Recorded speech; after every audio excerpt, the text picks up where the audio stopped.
আমাদের পীর সাহেব যদি কাউকে বলে যে ভাই প্রতিদান দাও, আর আপনি যদি মুড়ি দুইটা কোন হুজুর আপনার গায়ে জামাটা খুলতে হবে, বাড়ি একটা দেবো, কন্ত দেখে এই পাগলা দুইটা লাঠি দিয়ে এটা সরাই দিবে। কথা ঠিক কিনা বলেন? কথা ঠিক কিনা বলেন? নবী করিম বলতেছেন এর সুযোগ দাও। আল্লাহর নবী করিম সাল্লাল্লাহু আলাইহি ওয়াসাল্লাম পিঠের চাদর উঠায় দিয়েছেন, সাহাবী লাঠিটাকে ফিক্কা দিয়ে ফেলে নবী করিমের মোহর নবুয়তের ভিতরে চুমা খেয়ে বলেন, ইয়া রাসূলুল্লাহ, আপনার মোহর নবুয়তের ছেলে চুমা দেওয়ার জন্য আমি আজকে আসছি। রাসূল করিম সাল্লাল্লাহু আলাইহি ওয়াসাল্লাম চাদর উঠায় দিয়েছেন, রাসূল চাদর উঠায় দিয়েছেন। আল্লাহর নবী সাল্লাল্লাহু আলাইহি ওয়াসাল্লামের সাহাবী রাসূলকে জড়ায় ধরে রাসূলের এই মাঝ বরাবর যেই চিহ্ন ছিল মোহর নবুয়তের চিহ্নের ভিতরে চুমা খেয়ে পড়ছেন। নবী করিম বলেন, কি করলা তুমি এটা? সাহাবী ডাক দিয়ে বলতেছেন, ইয়া রাসূলুল্লাহ, আল্লাহর কসম করে বলি আমি সাহাবী হইতে পারি, আমার কাছে জান্নাতে যাবার কোনো ওসিলা নাই। নবী, আমি কিয়ামতের ময়দানে আল্লাহর কাছে বলতে চাই, আল্লাহ, আমার এই ঠোঁট বড় দামি ঠোঁট, কেন? রাসূলের মোহর নবুয়তের সিল মোবারকে আমার ঠোঁটের সম্পর্ক আছে, হয়তো আমার আল্লাহ পাক এই ওসিলা দিয়ে আমাকে জান্নাত দিয়ে দিবেন।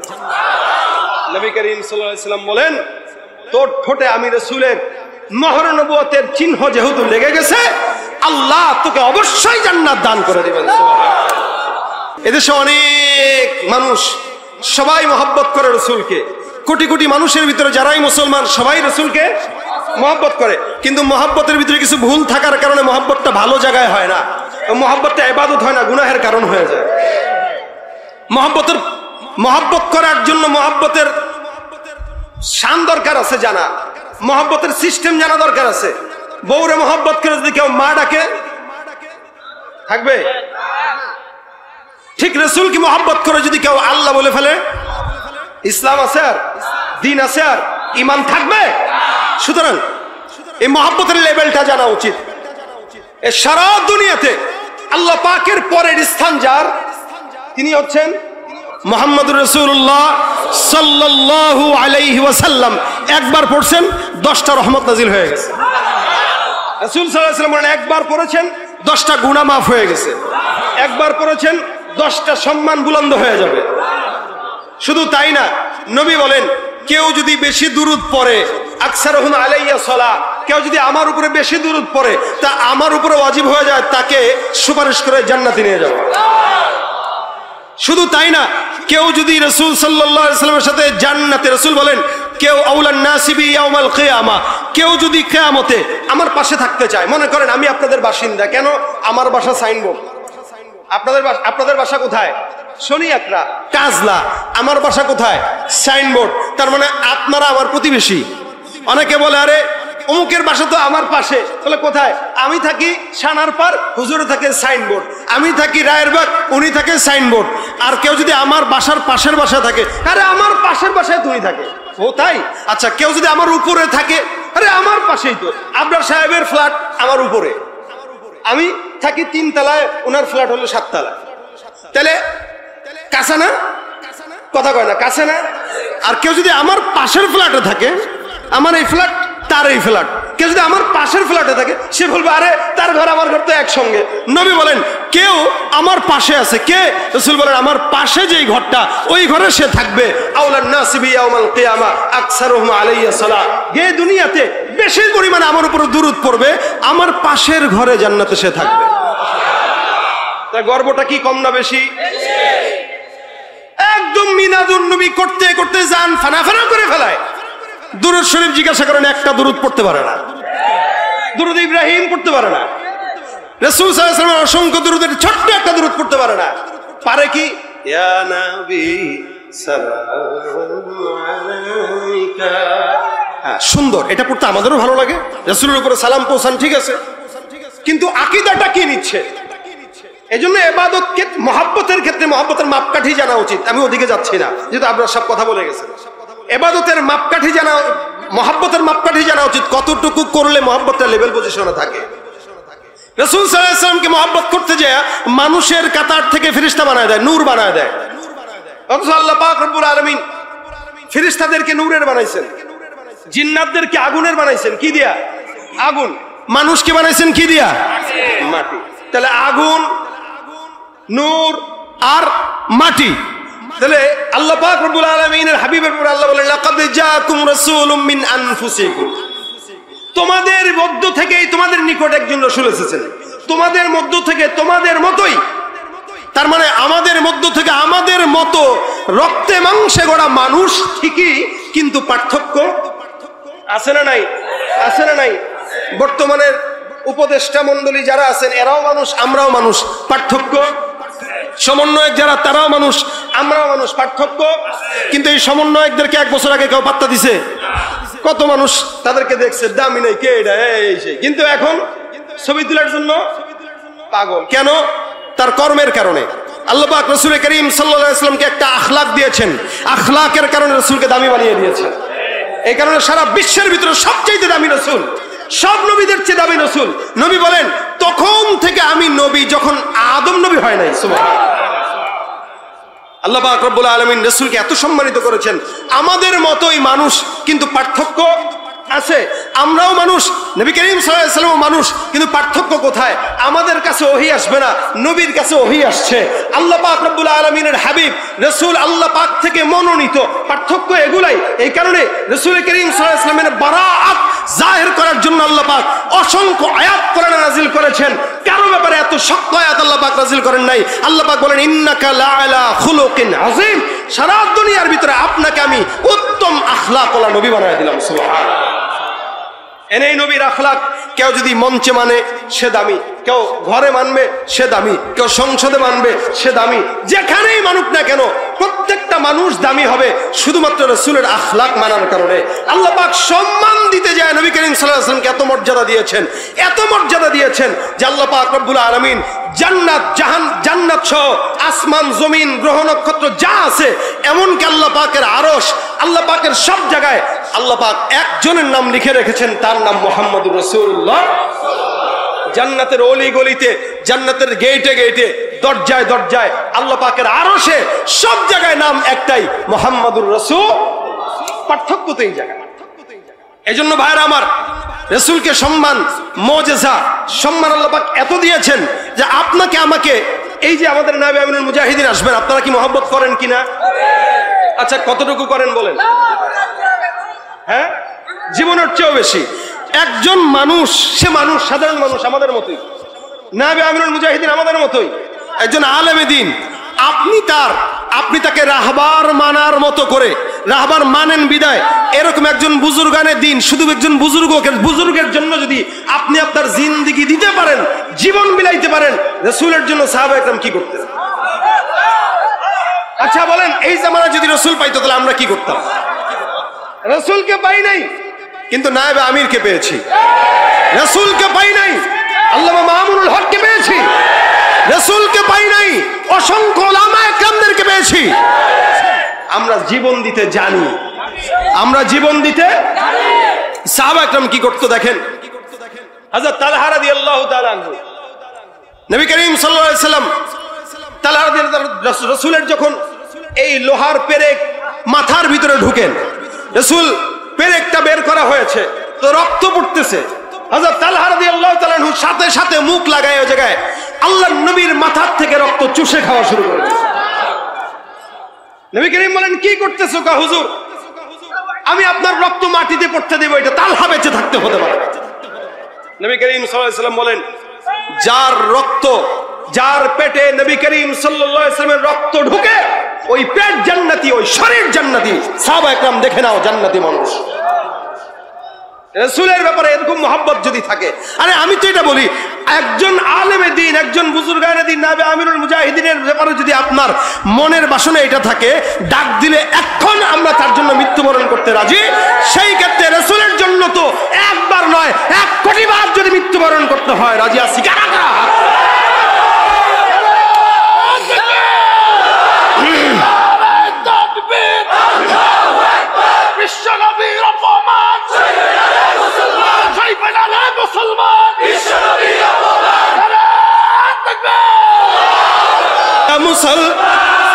ইমান তোমার ধন, নবীর প্রেমে জাগ্রত তুমি নির্ভীক পালোয়ান, তুমি সাচ্চা মুসলমান।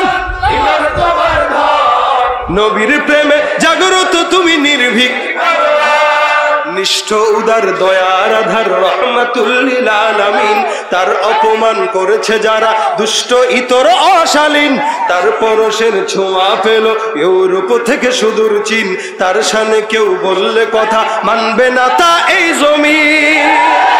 কেউ কখনো কোথাও যদি সাহস দেখায় ফের এমন, মুসলিম জাতিসংঘ গড়ে জবাব দিবে বীর মুমিন। এরাও করো ওদের গদি, ভুলের ক্ষমা না চায় যদি, জোরে হাকো আজান, জোরে হাকো আজান। সাচ্চা মুসলমান নবীর প্রেমে নির্ভীক পালোয়ান, তুমি সাচ্চা মুসলমান, ইমান তোমার ধন, নবীর প্রেমে জাগ্রত তুমি নির্ভীক পালোয়ান। ঠিক কিনা? রাসূলের জন্য জীবন দিতে তৈয়ার ইনশাআল্লাহ। শুধুমাত্র মুখে মুখে আমাদের মহব্বত না, মুখে মুখে মহব্বত কোত্থেকে? এজন্য রাসূল করিম সাল্লাল্লাহু আলাইহি ওয়াসাল্লাম বলেন, লা ইউমিনু আহাদুকুম হাত্তা ইয়াকুনা হাওয়াহু তাবাআন লিমা জিতু বি। যেই সমস্ত আমি নিয়ে এসেছি যেগুলা, যতক্ষণ এগুলা না মানবা ততক্ষণ মুমিন বলা যাবে না। দাড়ি রাখলাম, স্বার্থ আসলো দাড়ি কেটে দিলাম, ধরা খেয়ে গেলাম, দাড়ি সেচে গেলাম, এতদিন ছিলাম দরবেশ, এটা মহব্বত না ভণ্ডামি? আমাদের কোন আলেমে দিনটা ধরা খাওয়ার পরে দাড়ি কাটছে, দরবেশ সাজছে, দাড়ি ঠিক মতো রাখতে পারে না। এই জন্য মহব্বত মুখে মুখে না, মহব্বত কোথায়? অন্তরে। যতদিন হায়াত আছে একটা দাড়ির জন্য যদি জীবন দেওয়া লাগে তবু দেব ইনশাআল্লাহ। একটা দাড়ির জন্য রসুলের এক সাহাবী দাড়ি ছিল একটাই, তো হাঁটতেছে, রসুল দেখে আসছে, হাসি দিছেন। সাহাবী মনে মনে কষ্ট, হ্যাঁ রে আমার এই ছাগলের একটা মাত্র দাড়ির মতো, মানে এই দাড়ি দেখে মনে হয় নবী করিম একটু হাসছে।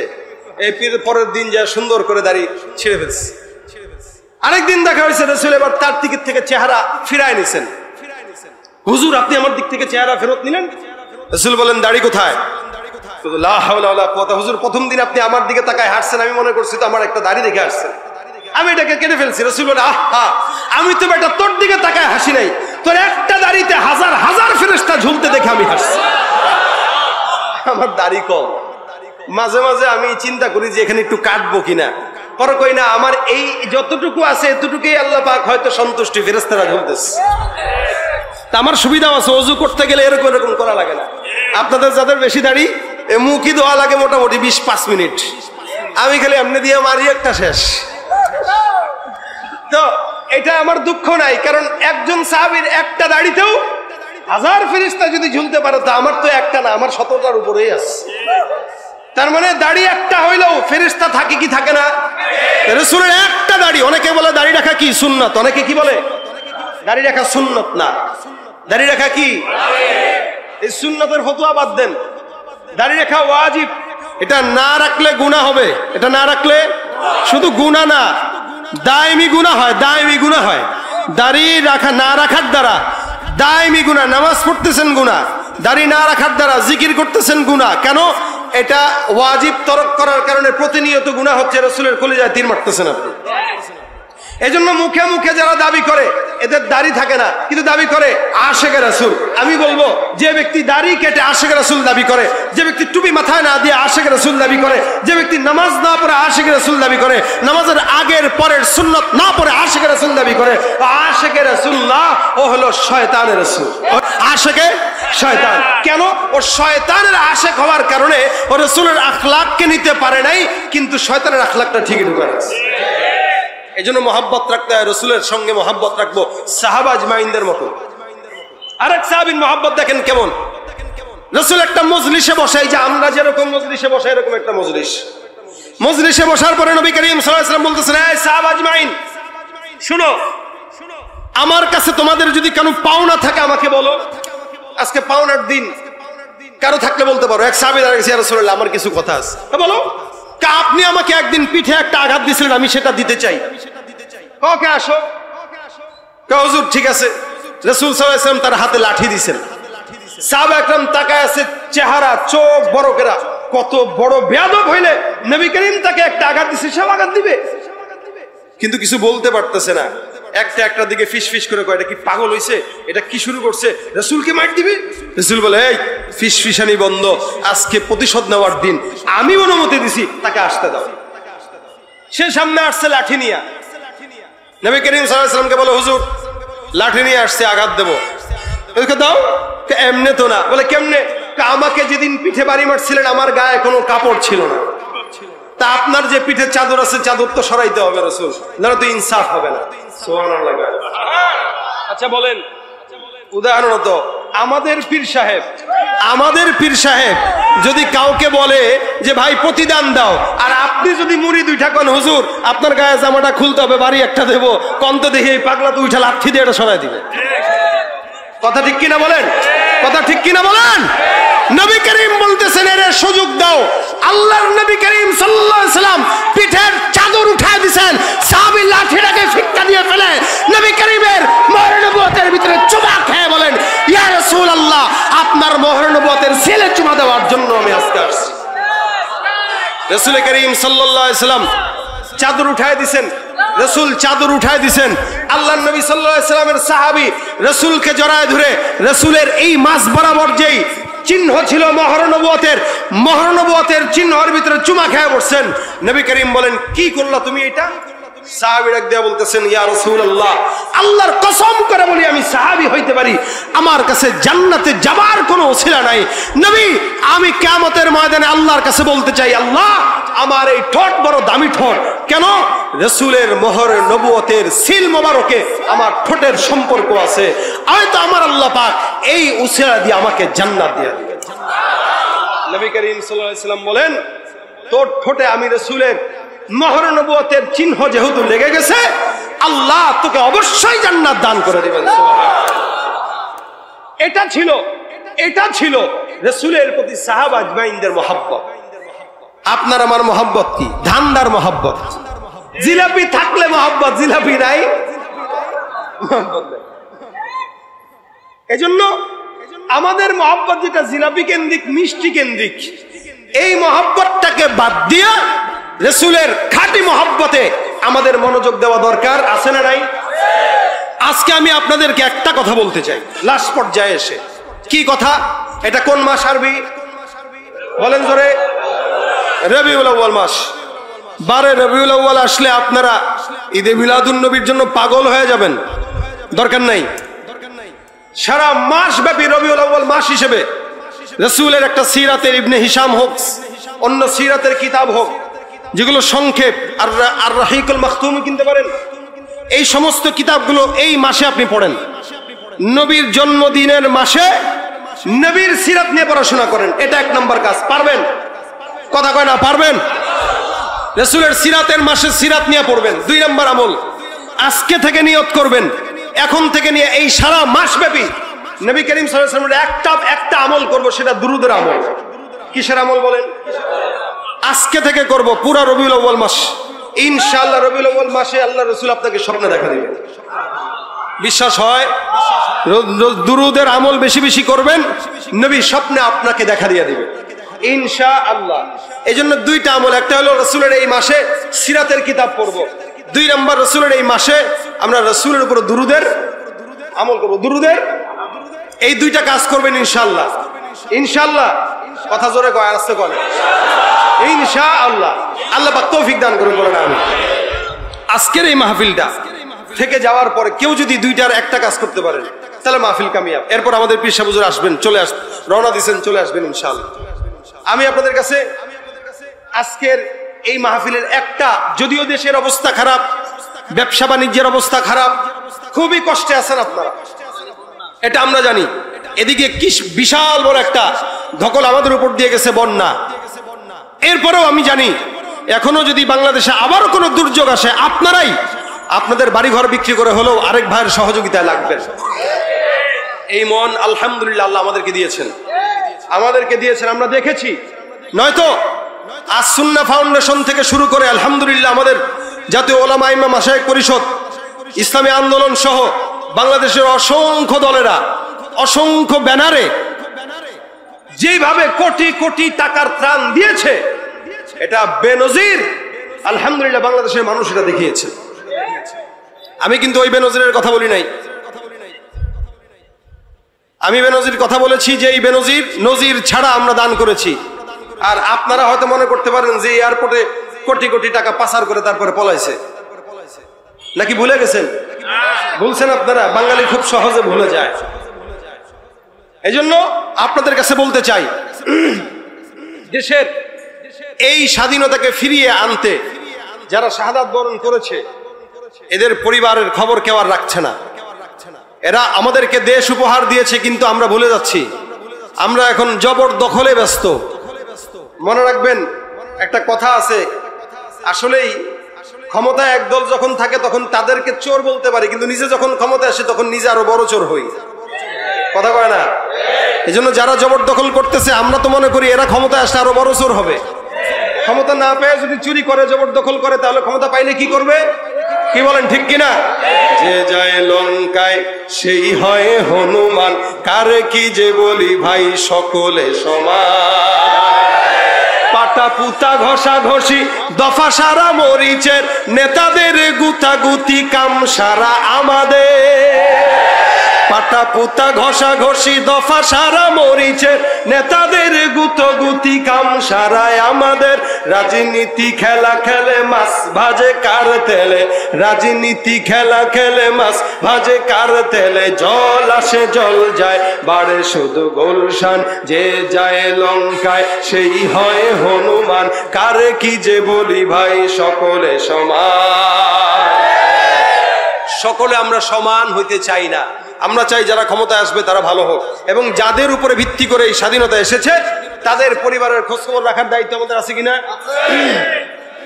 এই জন্য আহত এবং নিহত পরিবার, আলহামদুলিল্লাহ আমাদের অলরেডি কার্যক্রম শুরু হয়েছে। অলরেডি আমরা সামনে ইনশাল্লাহ এক শহীদের বিবিকে বিয়ের ব্যবস্থা করতেছি, আলহামদুলিল্লাহ। এই জন্য আপনাদেরকেও বলতেছি, আপনাদের সহযোগিতা করা দরকার। আপনারা যারা আছেন আজকে 500 হোক 1000 হোক, আহত পরিবারদেরকে এবং নিহত পরিবারদেরকে 1000 করে 500 করে যতটুকু সম্ভব নগদ দিবেন। এই পরিবারদেরকে সহযোগিতার এই টাকা আমরা ইসলামী আন্দোলন বাংলাদেশের তরফ থেকে আমানত বিশ্বস্ততার সাথে তাদের ঘরে ঘরে পৌঁছে দেব ইনশাআল্লাহ। আপনাদের কি কোনো এই ব্যাপারে সন্দেহ আছে? আচ্ছা বলেন তো, বাংলাদেশে যত জায়গায় চেয়ারম্যান ছিল, আলহামদুলিল্লাহ ইসলামী আন্দোলনের যত টুপিওয়ালা চেয়ারম্যান আছে এরা আছে কিনা? বরিশালের জাগুয়ার চেয়ারম্যান মাগরিবের নামাজের পরে ফোন দিয়া হুট করে দেখে আমার বাসায়, আমি তার বাসায় রেখে আসছি। আমি বলছি ভাই আপনি বসেন, আমি আসতেছি। কে? আমি বসায় রেখে আমি আসছি, আমি কিছু একটু চিল্লায় আসি, আপনি থাকেন। তাহলে আমি কয়দিন আগেও তারা বলতেছি কি চেয়ারম্যানে থাকবো না যাইবো, আমি কি চোর বেটা? চোর হইলে না থাকতে পারতাম না, বরং যাওয়ার পরে আরো দায়িত্ব বাড়ছে। দায়িত্ব আমার মাগুরার চেয়ারম্যানকে আমি ফোন দিয়ে বলছি কি খবর, চেয়ারম্যান আছে না গেছে? ভাই চেয়ারম্যান আরো বাড়ছে। আলহামদুলিল্লাহ চোররা বিদায় হয়, আমানতদারীরা থেকে যায়। এজন্য আপনাদের আমানতের বিশ্বস্ততা আমাদের উপরে রাখতে পারেন ইনশাআল্লাহ। টুপিওয়ালাদের কাছে যদি দায়িত্ব দেন ইনশাআল্লাহ আমানতের খেয়ানত হবে না। হ্যাঁ, 2-1টা যদি হয় সেটা ভিন্ন, এটা সব জায়গায় হইতে পারে, কিন্তু ইনশাআল্লাহ এ পর্যন্ত যারাই আছে কারো ব্যাপারে কোনো বিচার নাই। আমাদের কিন্তু একটা বিচারের জায়গা আছে, আমাদের বিচারের জায়গা আছে। বরিশালে হেদায়েতুল্লাহ আজাদী সাহেবকে কাছে রেখে নায়েবে আমিনুল মুজাহিদিন বলেছিলেন এই যে আজাদি যদি 2 নম্বরই করে বিচারের জায়গা আছে। পীর সাহেব বলছিলেন কিনা? তাহলে এই বিচারের জায়গা আছে। সুতরাং যদি কেউ ভুল করে সোজা বলবেন যে হুজুর আপনার চেয়ারম্যান এগুলা করতেছে। চেয়ারম্যান বলবে, পীর সাহেব বলবে ঠিক আছে চেয়ারম্যানই দরকার নেই। কি বলেন, ঠিক না? এই জন্য আমাদের উপরে বিশ্বাস রাখতে পারে। শুধু ইসলামী আন্দোলনের কথা বলবো না, আমি তো বলতে চাই বাংলাদেশকে ইসলামী রাষ্ট্র করতে গেলে বর্তমানে ইসলামী আন্দোলন সহ যত দল আছে প্রত্যেকটা ইসলামী দলের ঐক্যজোট হওয়া দরকার। সমস্ত ইসলামী দল এককভাবে ঐক্য গঠন করে বাংলাদেশের ভাগ্যাকাশে কোরআন সুন্নাহর আলো অবশ্যই আনার জন্য এই ঐক্যজোট হওয়া দরকার, ঠিক কিনা বলেন? জামাতে ইসলামী, খেলাফত মজলিস, অন্যান্য যেই দল আছে সমস্ত ইসলামী দলগুলো একসঙ্গে হয়ে যদি কাজ করে বাংলাদেশে কোনো দুর্নীতিবাজ, চাঁদাবাজ, সন্ত্রাসী কেউ বাংলাদেশে কোনোদিন ঠাঁই পাবে। ইনশাআল্লাহ। দেশটা নয়তো কারো বাপের ভিটা, করবে মন চাহিলেই যখন যেটা। দেশটা নয়তো কারো বাপের ভিটা, করবে মন চাহিলেই যখন যেটা। দেশটা নয়তো কারো স্বামীর ভিটা, করবে মন চাহিলেই। একটা বলবো কেন? দেশটা লক্ষ মায়ের ইজ্জতেরই দামে কেনা, মাটিতে মিশে আছে লাখ শহীদের রক্ত কণা। দেশটা লক্ষ মায়ের ইজ্জতেরই দামে কেনা, মাটিতে মিশে আছে লাখ শহীদের রক্ত কণা। শহীদের রক্তের দামে কেনা মোদের সোনার ভিটা, সাইদের রক্তের দামে কেনা মোদের সোনার ভিটা। তবে কেন অভ্যাস হলো বিদেশিদের কদম চাটা? দেশটা নয়তো কারো বাপের ভিটা, করবে মন চাহিলেই যখন যেটা। দেশটা নয়তো কারো বাপের ভিটা, করবে মন চাহিলেই যখন যেটা। যে দেশের মাটি থেকে গন্ধ আসে ওই কালেমার, সে দেশের আকাশ ছুঁয়ে রয়ে দাঁড়িয়ে কত মিনার। যে দেশের মাটি থেকে গন্ধ আসে ওই কালেমার, সে দেশের আকাশ ছুঁয়ে রয়ে দাঁড়িয়ে কত মিনার। আজানের সুরে সুরে জীবন যাদের বেড়ে ওঠা, আজানের সুরে সুরে জীবন যাদের বেড়ে ওঠা, সে দেশে আজকে কেন নাস্তিকতার ঘনা ঘটা? দেশটা নয়তো কারো বাপের ভিটা, করবে মন চাহিলেই যখন যেটা। দেশটা নয়তো কারো বাপের ভিটা, করবে মন চাহিলেই যখন যেটা। ঠিক কিনা? যারা আজ চিল্লাইতেছেন স্বাধীনতা স্বাধীনতা, দেশ নয় তাদের আজই দাদার লাগে মাথা ব্যথা। আসলে মোদের হলো বদনসিবার কপাল ফাটা, আসলে মোদের হলো বদনসিবার কপাল ফাটা। তাই যায় বারে বারে তাদের হাতেই ক্ষমতাটা, তাই দেই বারে বারে ওদের হাতেই ক্ষমতাটা। দেশটা নয়তো কারো বাপের ভিটা, করবে মন চাহিলেই যখন যেটা। দেশটা নয়তো কারো বাপের ভিটা, করবে মন চাহিলেই যখন যেটা। নারে তাকবীর, নারে তাকবীর, নারে আমিরুল মুজাহিদিনের আগমন।